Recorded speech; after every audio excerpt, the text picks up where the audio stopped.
சிவபக்திக்கு வரும்போது நம்ம தயாராக ஆயத்தமாக வர்றது தான் நல்லது. பயிற்சி பண்ணிட்டு வரணும்.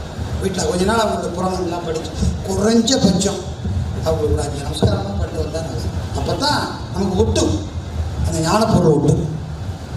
இப்போ வரம் கேட்க போகிறாங்க. இந்த மாதிரி வரம் சைவத்தில் யாருமே கேட்டது. இவங்க கேட்டதை பக்கத்துலேருந்து பார்த்து தெய்வ சேக்கிழார் மட்டும் நமக்கு பதிவு செய்கிறார். இது அம்மா வாக்கிலையும் கிடையாது. இது சொல்கிற ஒரு ஆசிரியர் பெருமான். இரவாத என்ப அன்பு வேண்டி எல்லாம் கொடுக்குறார் சாமி.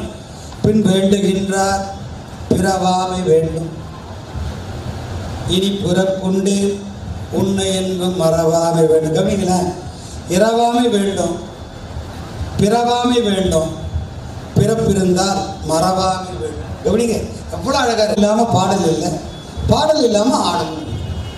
அதை தான் சொன்னாங்க. கூலி பாட குழகன் ஆடுமே, கூலி பாட குழல் இயம்ப குழகன் ஆடும். இந்த வாத்தியமும் வேணும், நீயும் ஆடணும், நானும் பாடணும். இதுதான் வரும். கூடுமாறு அருள் கொடுத்து அத்தனை கொடுத்துட்டார். சாமியுடைய இலக்கணம் நான் எதையும் மறுக்க மாட்டேன், கொடுக்க மாட்டேன், நான் சொல்ல மாட்டேன். நம்ம கேட்குறத சரியாக கேட்க பழகும். நமக்கு அது மாதிரி கேட்க தெரியாது, பயிற்சி இருந்தால் தான் கேட்க தெரியும். நாம் போய் ஏதோ உடனே கேட்டு வரும், என் கடிகாரம் ஓடவே இல்லை, அதை ஓட வேணும். இந்த மாதிரி அல்பத்தில் அதை 50 ரூபா பேட்டரி போட்டால் ஓடிடுவேன். அதை போய் அவர்கிட்ட கேட்பேன்.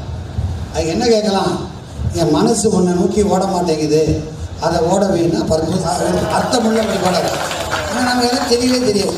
தீபாவளிக்கு சர்க்கரையில் 2 தீபாவளியில் ரேஷனில் 2 கிலோ சர்க்கரை கூட வரும். இப்படி தான் நம்ம இப்படியே பழகிட்டோம் நம்ம வாழ்க்கை பூரா. நாயன்மாரோட பழகி பாருங்கோ, மிகப்பெரிய மேலோருடைய தொடர்பு கிடைக்கும். சத்தியமாக சொல்கிறேன். அரியவற்றுள்ளெல்லாம் அரிதே தம்மின் பெரியாரை பேணி தவறாகக்கூடாது.